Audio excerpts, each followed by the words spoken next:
अड़ी presented by doctor ortho Ayurvedic oil and capsules, जोड़ों के दर्द की बेजोड़ दवा।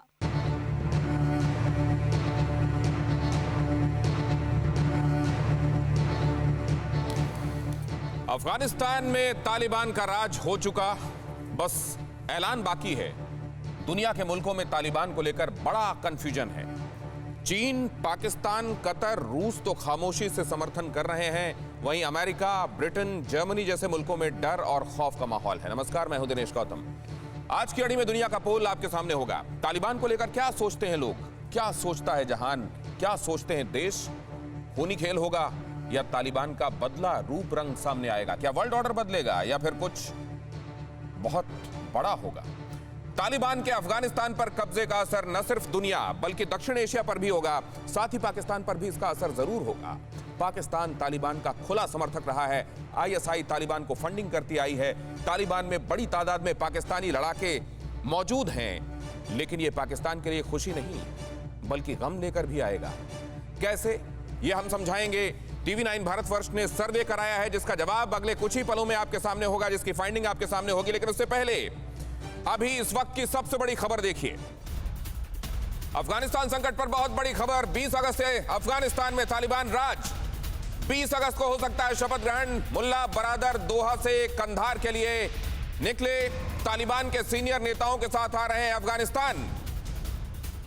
मुल्ला बरादर राष्ट्रपति के तौर पर आने वाले दिनों में आपको दिखाई दे सकते हैं और 20 तारीख को शपथ ग्रहण हो सकता है। TV9 भारतवर्ष के पास बहुत रिलायबल सोर्सेस के जरिए यह जानकारी पहुंची है कि 20 तारीख को यहां नई सरकार वजूद में आती हुई दिखाई दे जाएगी आपको। तालिबान का कब्जा है यहां पर, और जब कब्जा हो गया तो फिर सरकार बना लेना एक औपचारिकता है। अब सिर्फ डिपार्टमेंट्स उनको अपने बांटने हैं कि कौन किस विभाग को देखेगा।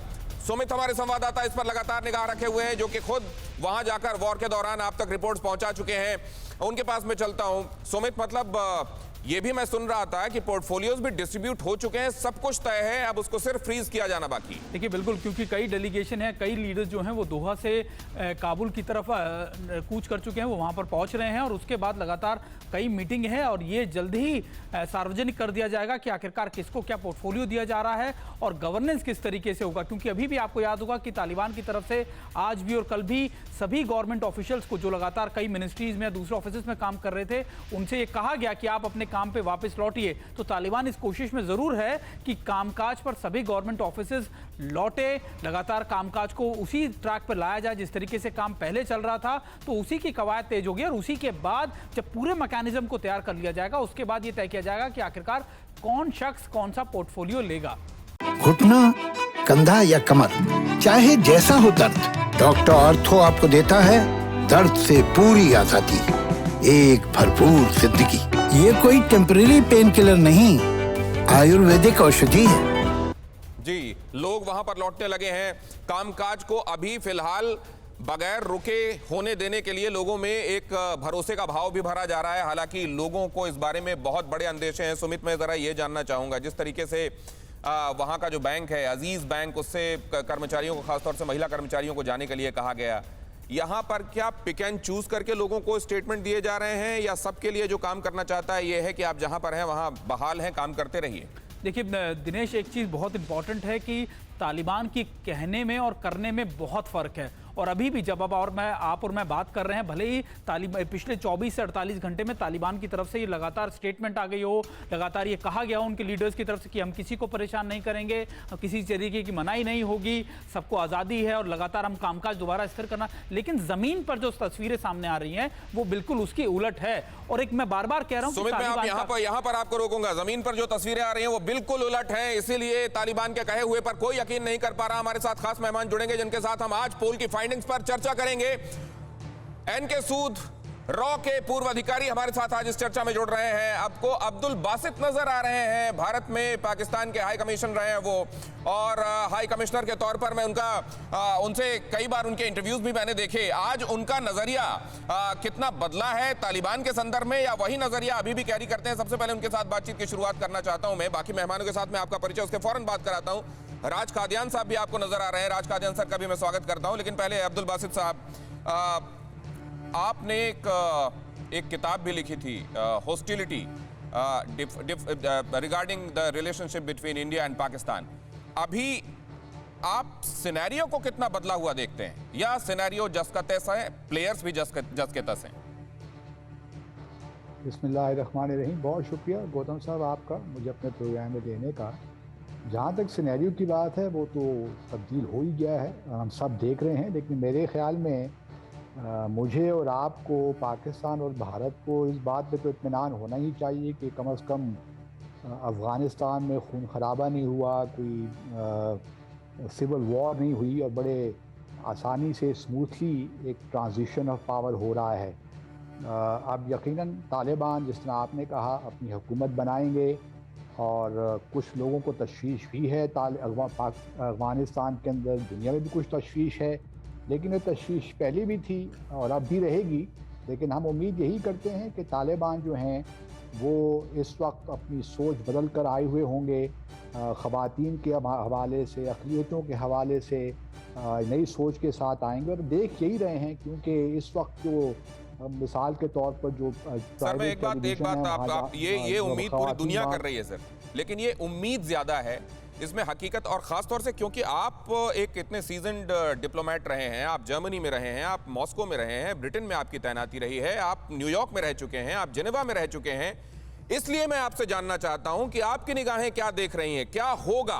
क्योंकि ये उम्मीद तो हर कोई कर रहा है, एक आम आदमी भी कर रहा है, लेकिन होगा क्या, ये आप बता सकते हैं? नहीं, देखिए, अभी आप लोगों का मसला सबका ये है कि हम जंप द गन करते हैं और अननेसेसरीली प्रीमेच्योर कंक्लूजन्स ड्रॉ करना शुरू कर देते हैं। अभी तो उनको आए हुए 2 दिन में हुए और 2 दिन में जो कुछ भी उन्होंने किया है वो तो बड़ा काबिल सताइश है। थोड़ा सा वक्त तो उनको दीजिए, इससे पहले कि आप अपनी कहानी सुनाना शुरू कर दें, उनको थोड़ा सा वक्त दीजिए। वो कंट्रोल तो उन्होंने कर लिया है, अभी उन्होंने अपनी गवर्नमेंट बनानी है, उसके बाद देखते हैं वो क्या लाना तलाश करते हैं। लेकिन अगर आप अभी sir, one question for the time being, this is the last question with you, फिर मैं बाकी सारे लोगों से बातचीत करके आपके पास आता हूं। इमरान खान साहब ने फौरन स्टेटमेंट दिया कि आज़ादी मिल गई और गुलामी की जंजीरें टूट गईं। Was it not jumping the gun, sir? नहीं, it wasn't jumping the gun, because वो तो फॉरेन ऑक्यूपेशन के हवाले से बात कर रहे थे। क्योंकि देखिए, तालिबान ने हमेशा जो यूएस का और आईएसएफ को फॉरेन ऑक्यूपेशन ही कहा है, वो यही कहते रहे कि हम फॉरेन ऑक्यूपेशन के ख़िलाफ़ जद्दोजहद कर रहे हैं। और मेरे ख्याल में हमारे वज़ीर आज़म ने उसी तनाज़ुर में बात किया और उसमें कोई हर्ज नहीं है। तालिबान को यकीनन एक बहुत बड़ी कामयाबी, ये आपने इंपॉर्टेंट बात कही सर, मैं इस पर आपसे बातचीत करूंगा, लेकिन अब मैं सबसे पहले पोल और उसकी फाइंडिंग आपके सामने लेकर आना चाह रहा हूं। सबसे पहले मैं दिखाता हूं पहला सवाल क्या पूछा गया था लोगों से और उसके जवाब में ज्यादातर रिस्पोंडेंट्स क्या कहते हैं। वर्ल्ड ओवर ये सर्वे किया गया, ये सोशल साइट्स के जरिए हमसे जुड़े वो तमाम लोग जो दुनिया के कोने कोने में रह रहे हैं, और दुनिया के कोने कोने में रह रहे लोगों ने अपनी राय हम तक पहुंचाई है। लोगों का नजरिया क्या, लोग भी जिसको एक मसल दिया गया, अभी कहा गया कि अभी कोई नतीजा निकाल लेना जल्दबाजी है, हम बहुत जल्दी नतीजे निकालते हैं और कई बार ये नीजर जो अंडरस्टैंडिंग होती है वो घातक होती है, लेकिन लोग अभी क्या समझ रहे हैं? और ऐसा नहीं है कि ये तुरंत ही कोई नतीजा निकालने वाला है। यहां एक परसेप्शन है, एक ट्रेल है जिसके आधार पर लोग ये सोच रहे हैं। सबसे पहले ये अहम सवाल, अफगानिस्तान में तालिबानी संकट का जिम्मेदार कौन है? तालिबान के वहां काबिज हो जाने के पीछे जिम्मेदार, अफगानिस्तान में इस संकट का अगर ये क्राइसिस के तौर पर देखा जा रहा है तो इसके लिए जिम्मेदार कौन है? वो कौन से प्लेयर्स हैं जो इसके लिए जिम्मेदार हैं? इसकी फाइंडिंग में आपको बताऊं उससे पहले मैं बाकी मेहमानों से भी आपका परिचय करा देना चाहता हूं। बाकी मेहमानों के पास जाने से पहले दिराज कादियान साहब, क्या अभी लोग जो सोच रहे हैं ये जल्दबाजी है?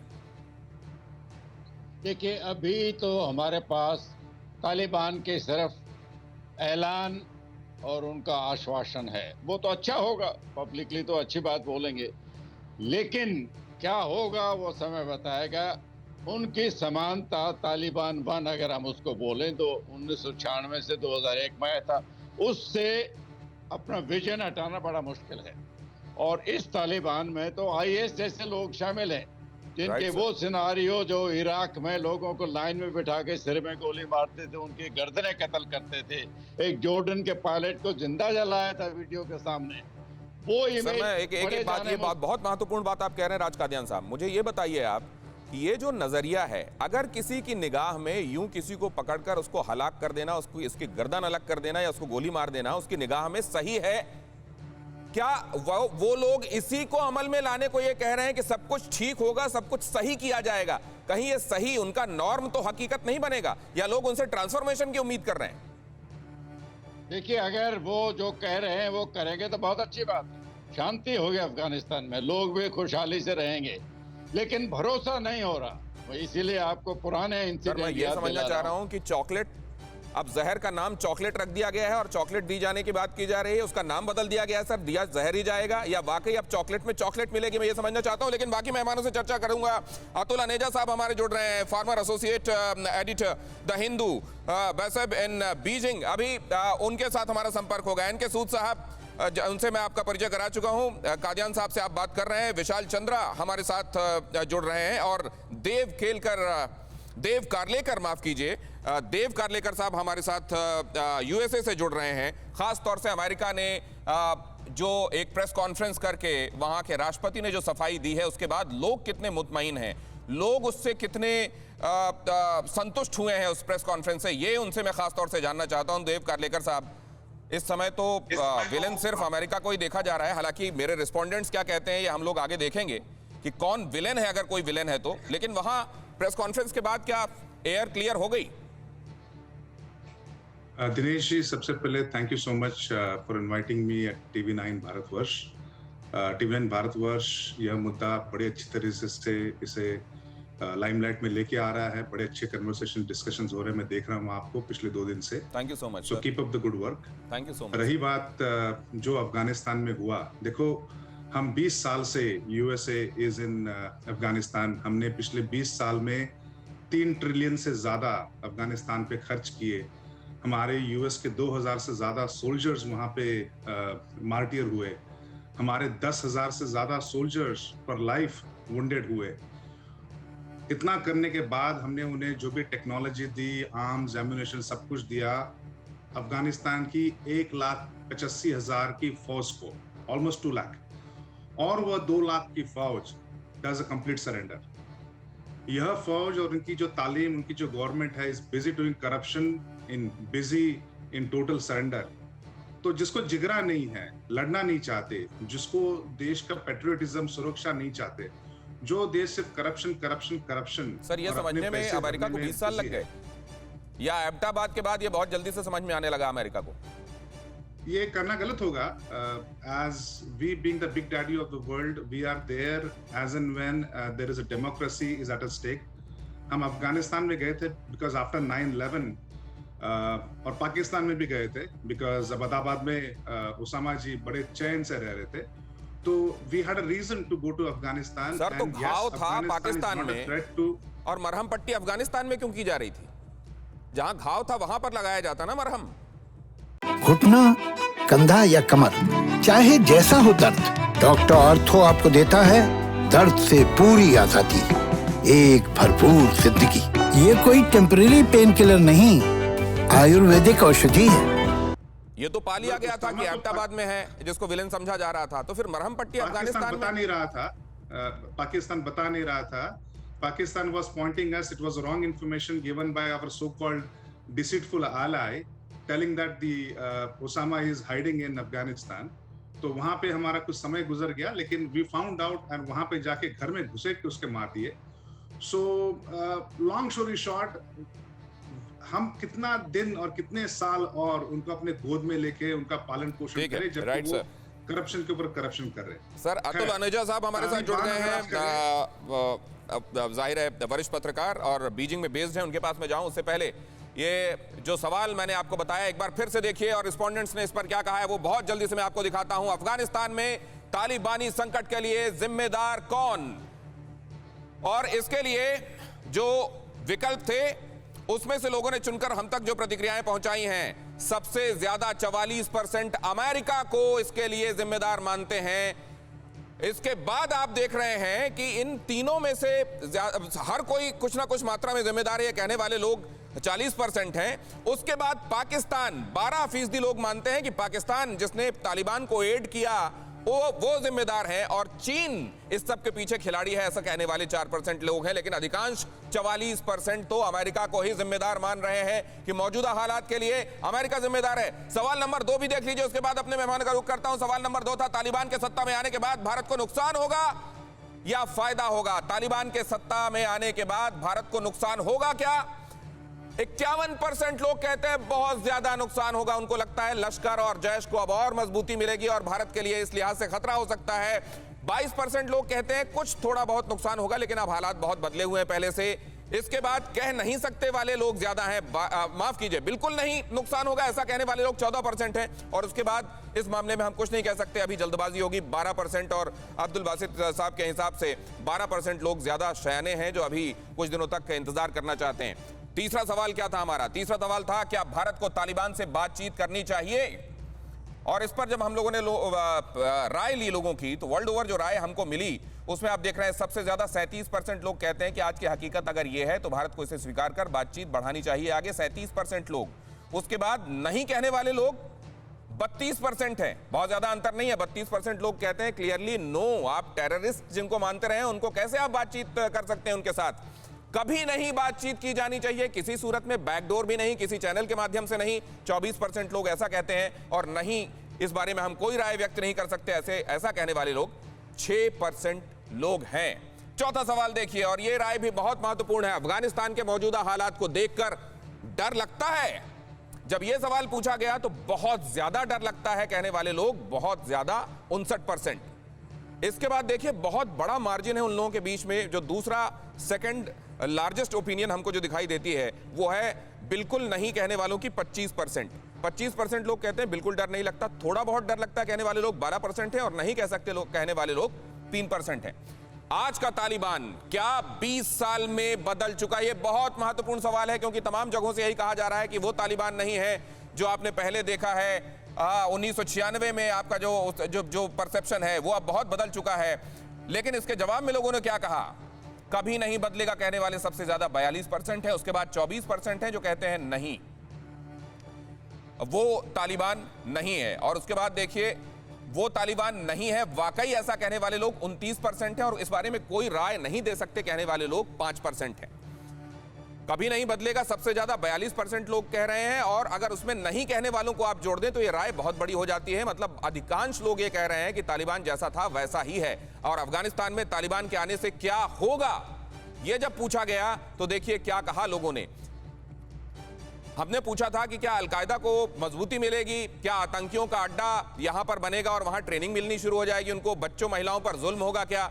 इसमें अगर आप देखें तो अलकायदा, ISI मजबूत होंगे कहने वाले 9%, और तीनों को मिलाकर सबसे ज्यादा, मतलब ये तीनों ही काम होंगे ऐसा कहने वाले लोग 75% हैं। उसके बाद अगर आप देखें तो 8% दोनों ही बातें कहने वाले लोग कि आतंकियों का अड्डा यहां पर बनेगा, उनको ट्रेनिंग मिलेगी, और बच्चों महिलाओं पर जुल्म होंगे ऐसा भी कहने वाले लोग 8% हैं। मतलब क्लियर कट आप यहां देख रहे हैं कि लोगों की राय निकलकर सामने आ रही है कि तालिबान बिल्कुल नहीं बदला होगा। इसमें जो मौजूदा हालात हैं उसके लिए जिम्मेदार अमेरिका है। बेशक ये कहा जा रहा है कि यहाँ के लोग खुद नहीं लड़ना चाह रहे, अगर खुद अपनी सरकार नहीं चाह रहे, अगर विकास नहीं चाह रहे हैं तो कितने दिनों तक इसको सपोर्ट किया जाएगा। हम अब जा सकते हैं एक बार फिर से कारलेकर साहब के पास। कारलेकर साहब, मैं बहुत जल्दी आपसे जानना चाहता हूं क्यों ज्यादातर लोग अमेरिका को विलेन मान रहे हैं?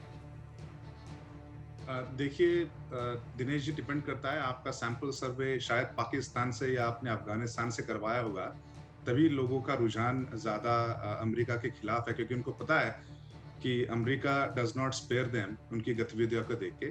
खैर आगे जाके आपकी ऐसी कोई फाइंडिंग है क्या सर कि क्या अफगानिस्तान में या पाकिस्तान में या ISI के लोग जहां ज्यादा सक्रिय हैं वो लोग क्या ज्यादा तेजी से, अगर आप सोशल मीडिया के जरिए उन तक पहुंचने की और कोई सर्वे कराने की कोशिश करते हैं तो वो ज्यादा भाग लेते हैं क्या, ज्यादा हिस्सा लेते हैं क्या इसमें?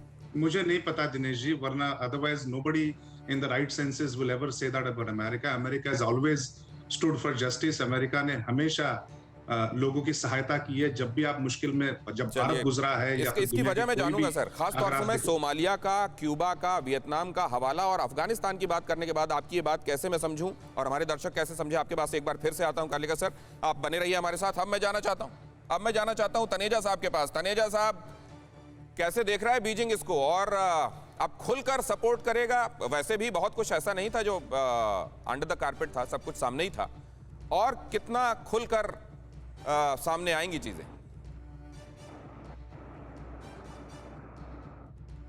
और मैं अब भारत में हूँ, अब चीन में नहीं हूँ। पहले मैं इनका कॉरेस्पॉन्डेंट, द हिंदू का कॉरेस्पॉन्डेंट हुआ करता था। ओके। लेकिन 2020 से यहाँ हूँ। लेकिन चीन पे जो है मेरी नजर, यहाँ दिल्ली में बैठे भी मेरे को लगता है कि शायद कुछ चीन के बारे में समझता हूँ। आपका सवाल जो आया है कि चीन ऐसा क्या रवैया होगा अफगान डेवलपमेंट में, चीन के लिए बहुत बड़ी विक्ट्री है, क्योंकि चाइना का ऑब्जेक्टिव था कि चाइना पाकिस्तान इकोनॉमिक कॉरिडोर है, जिसको वो अपना फ्लैगशिप कॉरिडोर मानते हैं, उसको वो एक्सटेंड करना चाहते थे अफगानिस्तान। जब तक गनी गवर्नमेंट थी तब तक वो एक्सटेंशन पॉसिबल नहीं, क्योंकि मुल्ला बरादर और काफी सारी चीन की जो तालिबान की डेलीगेशंस थी वो बीजिंग बहुत बार आई हैं जब मैं वहां था, और वो ओपनली आई हैं, कोई क्लैंडस्टाइन विजिट्स नहीं थे। तो जिसको कह सकते हैं एक तरह से अरेंजमेंट या सेटिंग जो तालिबान के साथ हुई है, वो चीन ने डायरेक्टली भी की। और तो सर मुझको एक बात जल्दी से समझा दीजिए आप, ये कि जो फायदा देख रहा है वो सीपेक के संदर्भ में, क्या उसके अरमान पूरे हो रहे हैं या उसको और पलीता लगेगा सर? नहीं हो, देखिए ये अब स्थिति है कि एक इनको डेंजर है ETIM, जो विगर जो आतंकवाद कहते हैं, या UN इससे प्रोस्क्राइब्ड है कि ये विगर के जो टेरर अटैक्स होंगे शिनजियांग में, वो अब बढ़ सकते हैं, क्योंकि उनको एक बेस मिल सकता है तालिबान कंट्रोल्ड अफगानिस्तान से। ओके। तो वही एक कॉरिडोर है, वाखन कॉरिडोर, जहां से वो घुस सकते हैं और शिनजियांग में जो बेल्ट एंड रोड आगे जा रहा है उसको अटैक कर सकते हैं। वो एक पॉसिबिलिटी है और एक डेंजर है। हमने बस के ऊपर एक अटैक देखा अभी गासू प्रोजेक्ट है वहां, उसके पीछे मोस्ट प्रोबेबली ये ETIM ऑर्गेनाइजेशन ही है। साथ में जो और चीज हो रही है कि ETIM और जो बलोच नेशनलिस्ट हैं वो सर आपकी परमिशन से यहाँ पे आपने बहुत महत्वपूर्ण बात कही है कि इसको लेकर क्या होगा, अभी चीजें स्पष्ट नहीं है। मैं इसको और एलेबोरेट तरीके से आपसे समझने आऊंगा। सर मैं आता हूँ आपकी परमिशन से, प्लीज मेरे को जाने दीजिए। अभी एनके सूद साहब के पास। एनके सूद साहब, तालिबान कितना बदल गया है, इस बारे में चर्चा हो रही है पूरी दुनिया में। बदला है, नहीं बदला है, बदला है लेकिन थोड़ा बदला है। अगर बदला भी है तो कितना बदल जाएगा? वो जो आज तक बम बंदूक और रॉकेट लॉन्चर लेकर चलने वाले लोग हैं, वो कितने बदल जाएंगे? 0%। जो तालिबान है वो है। तालिबान का सिर्फ 20 साल के बाद दोबारा आने से कोई फर्क नहीं पड़ता। तालिबान है। तालिबान ने वहां तालिबान एक्टिविटी शुरू की हुई है। तालिबानी का एक एटीट्यूड है, एक पर्पस है। सांप ही होता है। सांप को आप सोचे कि वो कोई और चेंज हो जाएगा, वो नहीं हो सकता। तालिबान से कोई एक्सपेक्टेशन नहीं है हमें।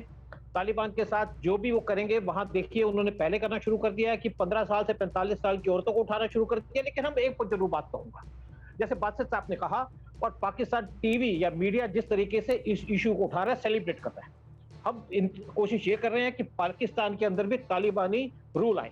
उस तब देखेंगे पाकिस्तान को कितनी खुशी होती है। वो पाकिस्तान टीवी इंडिया को चैलेंज कर रहा है। लेकिन तालिबान के जहां तक बात करते हैं कि तालिबान बदलेगा, मैं सोचता हूं तालिबान बिल्कुल नहीं बदलेगा। तालिबान के बदलने का कोई रीजन ही नहीं है। और फिर कुछ लोग जैसे बात करते हैं सीपीसी क्या है? सीपीसी चाइना ने बनाया था, क्योंकि चाइना को चाहिए था सी का एक्सेस। चाइना चाहता था कि जो उनका इंडियन ओशन से पास करना है इसकी ट्रेड, उससे उनको गवादर पोर्ट से पास करे ताकि वो अवॉइड कर सके, और चाइना ने गवादर पोर्ट पे कब्जा कर लिया। तो अफगानिस्तान का सीपीसी से कोई कंटेक्ट नहीं। घुटना, कंधा या कमर, चाहे जैसा हो दर्द, डॉक्टर ऑर्थो आपको देता है दर्द से पूरी आजादी, एक भरपूर जिंदगी।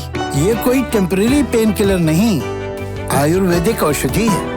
ठीक है, वो अपना BRI चाहते हैं। बेसिकली चाइना चाहता है बिजनेस करना अफगानिस्तान के अंदर। बिजनेस क्या है, वो वहां से जो इलीगल उनकी जो चीजें हैं, यानी कि उनके पास जो खाद्यान्न है या उनके पास बाकी कीमती चीजें, वो निकालना चाहता है। तो सर ऐसे में क्या होगा? दो सांप आपस में मिलके आराम से रह लेंगे, या दो सांप एक बिल में मंजूर नहीं होगा और ये सीपेक का सपना अधूरा ही रह जाएगा? ये मैं आप दोनों से जानने के लिए लौटूंगा वापस, लेकिन मैं अब फिर विशाल चंद्रा साहब के पास जाना चाहता हूं। विशाल चंद्रा जी, भारतीय हितों के संदर्भ में, क्योंकि लोग ये कह रहे हैं कि नुकसान होगा, हिंदुस्तान को सतर्क रहना चाहिए, आप कैसे देख रहे हैं? और आपके जो अंदेशे या जो आशाएं हैं, उनके पीछे वजहें क्या हैं? मैं ये कहूंगा कि वहां पे जैसी स्थिति है, हमें वैसे ही उस स्थिति से निपटना होगा। आज ये वास्तविकता है, हकीकत है कि तालिबान वहां पे अपनी सत्ता कायम करने वाले हैं। कुछ ही दिनों की बात है तो ऐसे में एक दो तीन वास्तविकताएं हैं हमारे सामने। पहला कि तालिबान की सत्ता बनने वाली, दूसरा हम हमेशा ये कहते रहे हैं कि अफगानिस्तान हमारा पड़ोसी है और हमारे उनसे बहुत पुराने, हजारों साल पुराने संबंध हैं, और संबंध सिर्फ दो सरकारों के बीच में नहीं, दोनों देश के लोगों के बीच में भी है, सांस्कृतिक है, ऐतिहासिक है। और हमारी कोई एग्जिट स्ट्रेटजी सर, लेकिन उससे तो बहुत आगे निकल है, तो हमारी वो तो बामियान में वो तोड़ दिया उन्होंने मूर्ति। अब ये देखिए आज पाकिस्तान में रणजीत सिंह साहब की मूर्ति को खंडित किया गया। अब तो बहुत पानी बह गया सर। भगवान बामियान बुद्धा को तोड़ने वाले सबसे उसके विरोधी सबसे ज्यादा भी आपको अफगानिस्तान में ही मिलेंगे। मैं वहां जा चुका हूं, कई लोगों से मिल चुका हूं, और ज्यादातर लोगों से जिनसे भी मैं मिला हूं, सब ने उस बात का अफसोस रखा। दूसरी चीज, ठीक है, तालिबान बहुत कोशिश कर रहे हैं। सर मुझे एक बात ये बताइए कि हम जो ये वेट एंड वॉच कर रहे हैं, कहीं ऐसा तो नहीं होगा कि आप कह रहे हैं परिस्थिति के हिसाब से डिसीजन लेना चाहिए, हम कहीं ऐसा तो नहीं होगा कि आग लगने पर कुआं खोदते पाए जाएं बाद में, और ये कहे कि हम प्रीएम्प्ट नहीं कर पाए सिचुएशन को। ये समझने के लिए आपके पास आऊंगा, लेकिन उससे पहले बड़ी खबर बता दूं अफगानिस्तान के हालात पर। पूरी दुनिया में बाइडेन की किरकिरी, मीडिया ने अमेरिका की अफगान वापसी को वियतनाम से जोड़ा। दुनिया भर की मीडिया ने अमेरिका की सबसे बड़ी हार करार दिया। मीडिया ने कहा अफगान बाइडेन के लिए पॉलिटिकल डिजास्टर साबित हुआ है। क्या ये वाकई अमेरिका के लिए और वहां के मौजूदा प्रेसिडेंट के लिए एक बड़ा ब्लॉट है, या वहां पर एक प्रेसिडेंट के नाम पर आप देखेंगे तो पूरी एक ट्रेल दिखाई देती है, जो जॉर्ज बुश से लेकर बराक ओबामा, और उसके बाद आप आगे आ जाएं तो ट्रंप, और फिर अब बाइडेन तक बात पहुंचती है। और बात जो भी हो, लोग वहां पर, ठीक है, जैसा कि बाइडेन ने अपनी प्रेस कॉन्फ्रेंस में कहा कि ट्रंप का लिया वो डिसीजन था, लेकिन लोग तो ये कहते हैं कि अमेरिका ने एज अ होल क्या डिसीजन लिया, और क्या अपने लिए हुए डिसीजन को क्या मिशन अकम्प्लिश कर पाया, या ये रण छोड़ अमेरिका है। कहीं ये रणछोड़ अमेरिका तो नहीं है, कहां से भागा एक्चुअली, कहां पर ये आरोप लगता है कि अमेरिका गया लेकिन बगैर अपना काम पूरा किए, डेमोक्रेसी या वहां पर वहां की पॉलिटिकल सिचुएशन में इंटरवीन करने के बाद बगैर उसको अंजाम तक पहुंचाए वहां से चला गया। 1975 वियतनाम की बात करते हैं, वहां पर नॉर्थ वियतनाम और साउथ वियतनाम। नॉर्थ वियतनाम में जो लेफ्ट ओरिएंटेशन के जो नेता थे, उनका आप जानते हैं, उनके बीच में इंटरवीन करने के लिए और ये कहने के लिए कि दक्षिण वियतनाम में ऐसा नहीं चलेगा, वहां पर सपोर्ट करने के लिए पहुंचा। आज के मुकाबले 5 लाख सैनिक वहां पर भेजे गए थे और न जाने कितना पैसा लगाया गया। 19 साल तक वहां मौजूदगी रही, लेकिन उसके बाद वापस आना पड़ा। और लोग वो भूलते नहीं है कैसे एक बिल्डिंग के ऊपर हेलीकॉप्टर लैंड कराकर अमेरिका के जो समर्थक या अमेरिका की तरफ लीनियंसी रखने वाले लोग या वहां अमेरिकी जो रह गए थे उनको ले जाने के लिए वहां से हेलीकॉप्टर उड़ा था।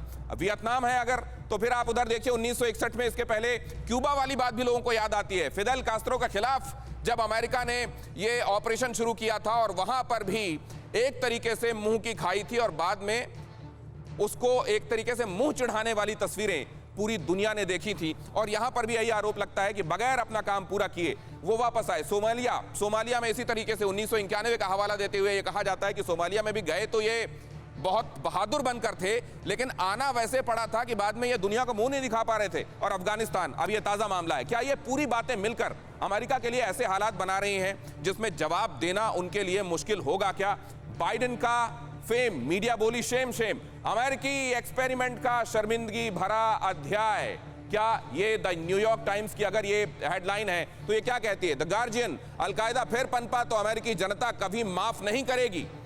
वॉल स्ट्रीट जर्नल क्या कहता है वो भी देख लीजिए। वॉल स्ट्रीट जर्नल कहता है बाइडेन का बयान सबसे शर्मनाक। ये क्यों हो रहा है?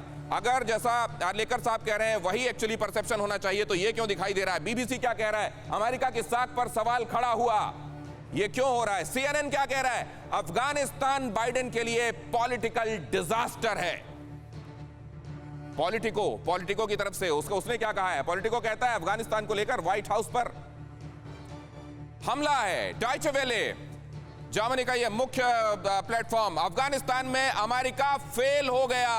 हर तरीके से ये स्टैंपिंग, हर तरफ से ये सर्टिफिकेट क्यों दिए जा रहे हैं? क्या अब भी इस नजरिए को झुठलाया जा सकता है कि ये एक टैक्टिकल मिस्टेक, एक ब्लंडर हुआ है अमेरिका की तरफ से?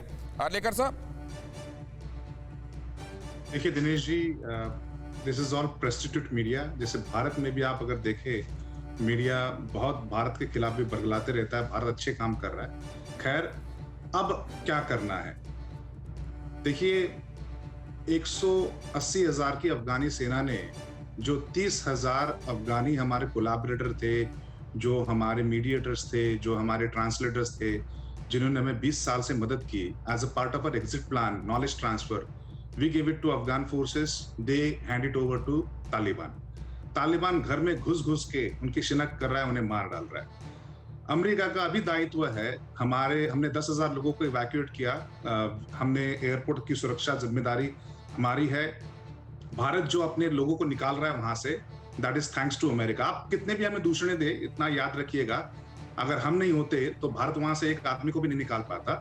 पूरी जिम्मेदारी अभी भी अमेरिका की है for giving a safe passage, and we will continue to do that। नहीं, आर्लेकर साहब, मैं एक बात बहुत स्पष्ट कर देना चाहता हूं, देव आर्लेकर साहब, एक ऐसा मौका भी आता है जब आप अपने शायद संबंधी से भी शिकायत करते हैं, आप अपने मित्र से भी शिकायत करते हैं, आप अपने बहुत अच्छे दोस्त को भी ये कहते हैं कि तुमने गलत किया क्या, ये तुमने गलत किया कि नहीं किया, तो इसको आप इस तरीके से एलिगेशन ना लें। लेकिन क्या आज की सच्चाई से मुंह मोड़ा जा सकता है? जरा इस बारे में मैं आपका ओपिनियन जानना चाहता हूं। लेकिन अनेजा साहब, ये जो चाइना इसको क्लियर कट ये दिखाने में लगा हुआ है कि अमेरिका घुटनों पर आ गया, और बल्कि उसने अपने आप को और एग्रेसिव दिखाना शुरू कर दिया है साउथ चाइना सी में और तमाम जगहों पर, ये किधर कल्मिनेट होता हुआ दिखाई दे रहा है अतुल अनेजा जी?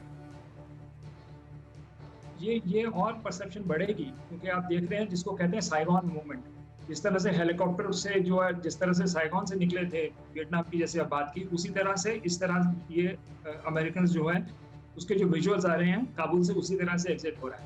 तो प्लान्ड एग्जिट नहीं हो रहा, तो उससे एक अमेरिका की वीकनेस पूरी दुनिया को नजर आ रही है। आपने खुद ही आंकड़े बता दें अमेरिकन मीडिया का, चीन उसका पूरा फायदा उठा रहा है, और वो कहते हैं कि द चाइनीज सेंचुरी और the Eurasian century has started. तो वो उनके प्रोपेगेंडा को बहुत बल मिलेगा, इसमें कोई राय है नहीं। अब आती है बात कि इसको आगे कितना ले जा पाते हैं, उसके ऊपर प्रॉब्लम्स आएंगी, क्योंकि जब वो एक्चुअल ऑपरेट करना शुरू करेंगे अफगानिस्तान के अंदर तालिबान के थ्रू, तब उनके जो सीपैक एक्सटेंशन की एम्बिशन है उसमें प्रॉब्लम आएगी, क्योंकि टेररिज्म फैलेगा और उसके साथ शायद बलूच नेशनलिज्म भी आएगा। तो उनके प्रोजेक्ट्स पे एक तरह से हमला हो सकता है, जिसके ऊपर चाइना को एक्सपीरियंस नहीं है। दूसरी बात, प्रॉब्लम जो चाइना को रियली आएगी वो है रूस के साथ, क्योंकि चाइना अब अफगानिस्तान में अगर कंसोलिडेट करता है तो वो सेंट्रल एशिया की तरफ जा रहा है, जो रशिया का बैकयार्ड। हालांकि रशिया और चाइना के रिलेशनशिप अच्छे हैं, लेकिन रशियंस खुद कहते हैं कि चाइनीज की एक लिमिट होनी चाहिए। अगर ये हारेतान ब्रिज जो अमू दरिया अगर पार कर गए तो हमारे एरिया में आ रहे हैं, इसको हम, और वहां पर एक इंडिया के लिए अपॉर्चुनिटी है। America is actually a failure in this, उसमें कोई दो राय नहीं। क्या आपकी इन बातों में एक बड़ा इशारा है भारत के कूटनीतिक रिश्तों के लिहाज से? आप एक बड़ा इशारा कर रहे हैं क्या अतुल अनेजा साहब, रूस को लेकर आप बड़ा इशारा कर रहे हैं क्या? ये मैं आपसे स्पष्ट रूप से जानना चाहूंगा। लेकिन पहले एनके सूद साहब के पास जाना चाहता हूं। एनके सूद साहब, आपके पास आऊं उससे पहले ये खबर देख लीजिए। पाकिस्तान की आतंकी मंशा पर तालिबान ने फेरा पानी। पाक इंटरव्यू में तालिबानी प्रवक्ता का भारत पर बड़ा बयान। अफगानिस्तान में भारत पूरा करे अपना प्रोजेक्ट। तालिबान प्रवक्ता ने कहा अपनी जमीन को किसी के खिलाफ इस्तेमाल होने नहीं देंगे। तालिबान की क्लियर कट पॉलिसी से तिलमिलाया पाकिस्तान का मीडिया। अब आप ये देखिए, जहां पर पाकिस्तान को ये उम्मीद है और वो कर सकता है बिल्कुल, क्योंकि तालिबान उसी का बनाया, उसी का पाला पोसा है। लेकिन तालिबान का स्टैंड क्या वाकई उसके बदले हुए रुख को दिखा रहा है? क्या वाकई जब वो ये कहता है कि भारत को वो अपने दुश्मनों में शुमार नहीं करता, वो ये कहता है कि भारत अपना दूतावास यहां चला सकता है, वो ये कहता है कि यहां पर जो उसके प्रोजेक्ट्स हैं वो उसको कंप्लीट कर सकता है, ये किस लिए? क्या इसलिए है कि बगैर पैसों के अगर उसको वहां पर अपने प्रोजेक्ट्स बनाने का मौका मिलता है तो वो भारत को क्यों ना आने दे? क्या इस वजह से है? क्या वाकई वो बदल गया है? क्या हुआ इस बारे में हम जानेंगे। लेकिन तालिबान खान के बारे में जरा समझ लीजिए। तालिबान खान, ये आपको समझ लेना बहुत जरूरी है। उसामा की मौत पर इमरान खान को अफसोस हुआ था, ये आपको मालूम है, और ये अफसोस सार्वजनिक रूप से प्रकट भी किया गया था। 2013 में क्या हुआ था? तालिबानी कमांडर वलीउर रहमान को शांति समर्थक बताया था। एक्चुअली तहरीके तालिबान से जुड़े हुए थे, ड्रोन हमले में मार दिया गया था इनको, और सामने आकर उनको शांति समर्थक बताते हुए खिताब से नवाजा था इमरान खान ने। सितंबर 2013 तालिबान को पाकिस्तान में ऑफिस बनाने की वकालत की थी इमरान खान ने। तालिबान के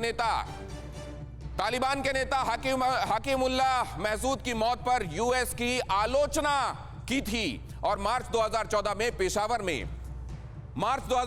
पेशावर में तालिबान कार्यालय के उद्घाटन का समर्थन किया था। इमरान खान ने कभी कोई पर्दा नहीं रखा, कोई पर्देदारी नहीं की, खुलकर तालिबान का समर्थन किया है। हक्कानी नेटवर्क हक्कानी नेटवर्क के अल हमीदिया मदरसे को $30 लाख की मदद की। इमरान खान बहुत पहले से तालिबान के साथ उसकी मुखर समर्थन के लिए वो जाने जाते हैं। और प्रधानमंत्री आवास पर इस वक्त कैबिनेट कमेटी ऑन सिक्योरिटी की बड़ी बैठक चल रही है, सीसीएस की बड़ी बैठक। रक्षा मंत्री, गृह मंत्री, वित्त मंत्री इस बैठक में मौजूद हैं। हिंदुस्तान की खबर मैं आपको दे रहा हूं, भारत में सीसीएस की एक बड़ी बैठक चल रही है और इसमें सुरक्षा संबंधी तमाम पहलू, तमाम मसलों पर बातचीत हो रही होगी। सुमित इस बारे में आपको और ज्यादा जानकारी देंगे, उनके पास ले चलूंगा। बैठक में आने से अजीत डोभाल भी मौजूद हैं। इस बैठक में क्या तय हो रहा होगा सुमित, बहुत क्विकली?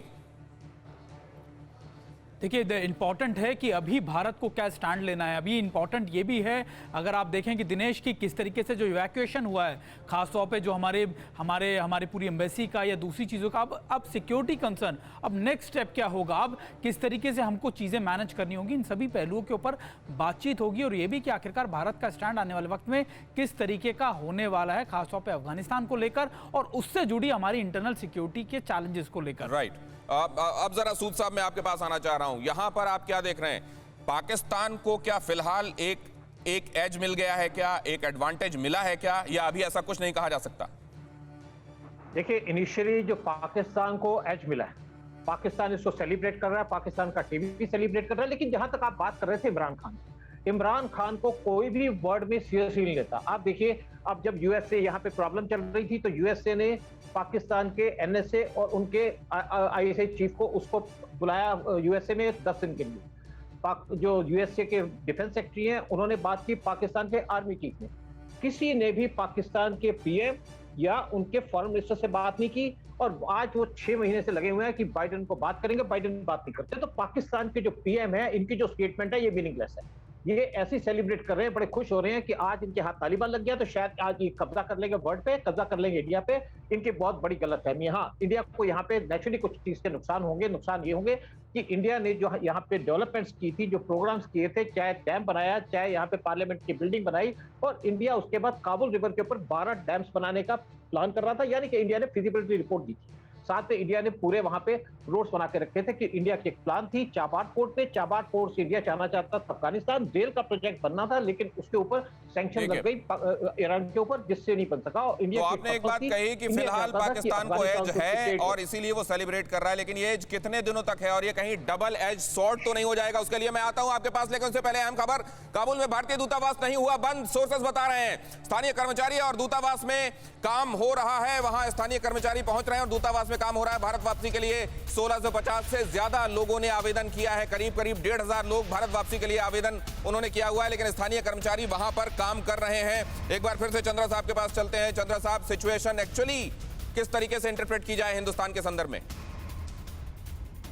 काबुल में जो स्थिति है वो तो चिंताजनक रहेगी आने वाले समय में, जब तक वहां कोई व्यवस्था नहीं कायम होती।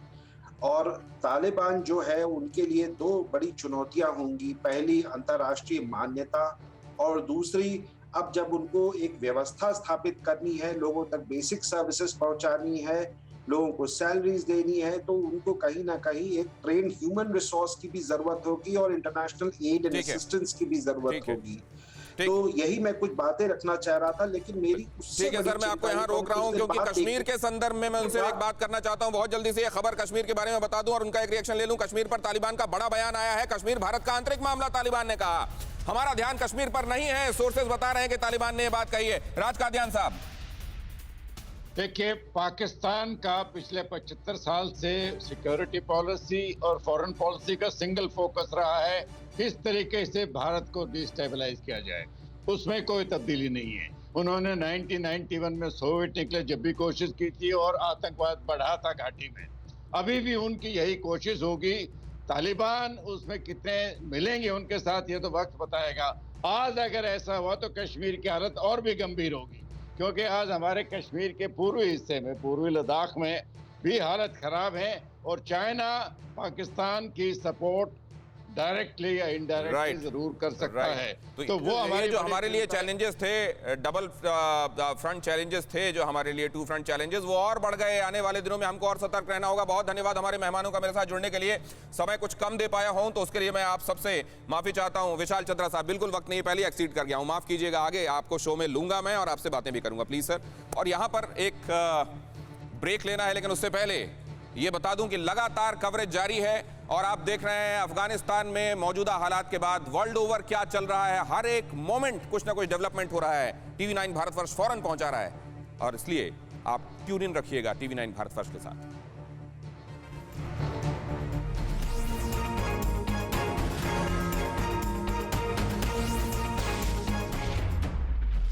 फिक्र आपकी, सोमवार से शुक्रवार रात 9 बजे सिर्फ टीवी 9 भारतवर्ष पर।